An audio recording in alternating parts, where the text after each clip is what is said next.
Will this new designation be internationally recognized by accounting bodies globally? CA Singapore, nobody recognizes it officially. But we have signed memorandum of understanding with ICAW, we signed with CP Australia, ACCA, we spoke to the Indian Chartered Accountants, we spoke to NZICA. So we hope that we will get recognition as we progress along. Singapore QP is not just the name. Singapore QP, the things that come with it, like learning materials, or what we call the textbooks, these are still being developed and will only be issued in August. The workshops don't start until September. The first exams don't start until 2nd and 3rd of December. And this is only for 2 modules, which is financial reporting and assurance. We still have tax next June. We still have business value, governance and risk next June. We still have the capstone module next December. Then we still have membership in ICPAS or ISCA. So all these things are important part of the Singapore QP. And without this being in place, the other body like ICAW can't possibly say they recognize us because we are still not complete. When Hong Kong did their QP in 1999, their first mutual recognition was not signed until 5 years later. So we would take time to do that. But hey, that's part of the journey. You have to start somewhere. Yeah. So, but if I'm an ACCA, I'm transitioned to Singapore designation. I can have both on my name card, so I will be accepted ACCA globally, and then in Singapore. So in other words, I don't have to give up my ACCA designation. Okay. So I keep that. Okay. So, but it's the people who actually just took the Singapore designation that may have problems if they go to London and try to practice, become a practicing accountant, and then they say your designation is not recognized by, Technically true. Okay. I'm a CPA Singapore now, and CPA Singapore is not recognized by ICAW. So next week, I suddenly become a CA Singapore. So I go to UK and ICAW will still not recognize me. But like I say, a rose is a rose by any other name. If I go there and say I got all these years experience, does that title recognition mean anything more? It's important, but I think experience counts, where you graduated from count, what companies you work for count, not just a title. So to me, it's a package thing, and we shouldn't be too hung up on all this mutual recognition. It's important. It's one of the things that we must do so that we're part of the global fraternity, but it's not the only thing for recognition. Okay. And that is, of course, an issue if you want to be a member of the Big Four or somewhere outside of Singapore, and also if you are a CFO, because then if somebody recruits you to be a CFO in India, and then they will say, what is this Singapore designation? So it will take some time for that to be accepted, I think, globally. Yeah. Non-Singaporeans, okay, would an accountant in the Philippines, in Malaysia, in Indonesia, would they be eligible to become a chartered accountant of Singapore? Well, accountancy is colorblind, so irrespective of nationalities, we do encourage.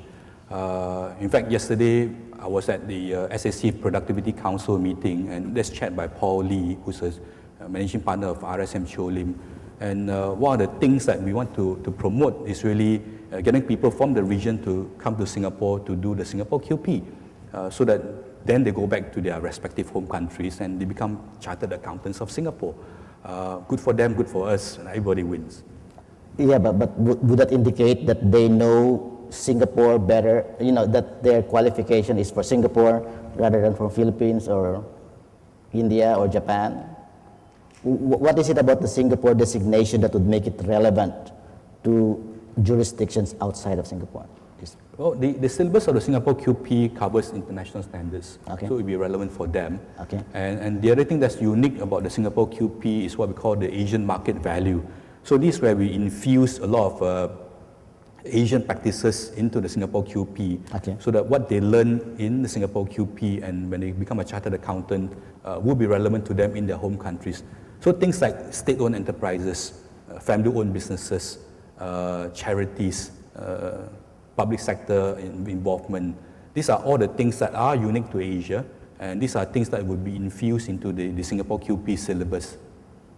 Okay, excellent. I think we're coming to the end of the interview now. I just have one question. I think this is interesting. Although it may be, again, Shakespeare will be your answer here. Where is that?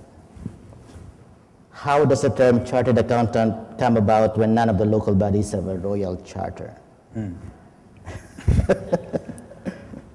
The chartered accountant of India, New Zealand, South Africa, and Malaysia, they're all by statute. So they didn't invite the Queen to sign the little charter for them. So similarly, the Singapore CA is by statute. So there is precedent in the marketplace. And some of you may not know, Indonesia is also starting a chartered accountant title.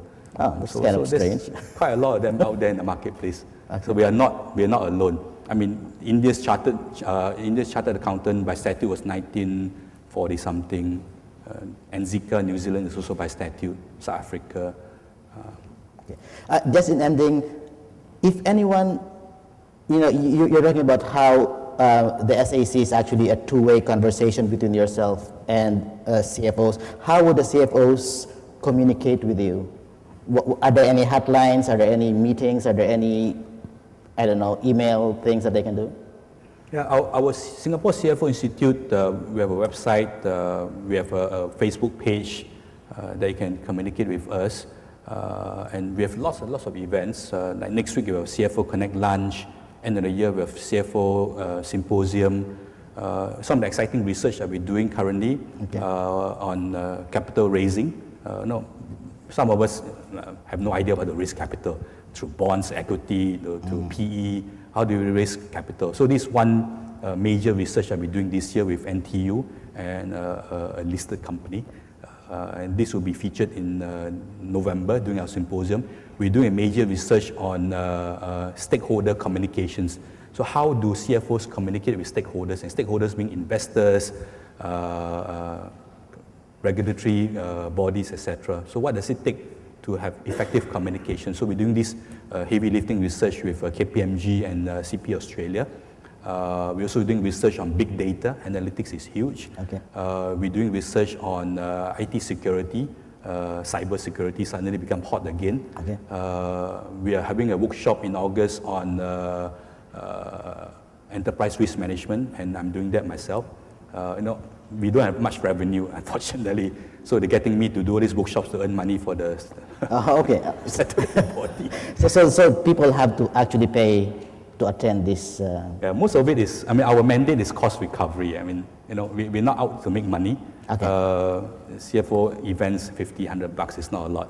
Singapore QP, $5,100 for 3 years. Great Singapore sale. Okay. Really, 5,001, you register as a QP candidate, $100. Every year you pay $100 over 3 years. That's $300, that's $400. The ethics module online is $300. Every technical module is $900. You finish the whole thing, if you don't fail, it's $5,100 plus GST. That's GST as well? Before GST. Before GST. You got less than the GST. Okay, excellent. But it's a bargain. And there's a lot that goes into it. I tell you, the learning materials, the learning materials are from BPP. And these are the same company that developed the learning materials for ICAW and for Hong Kong CPA program, or the QP. We spend a lot of resources on the QP. So it's good. I think it's value for money.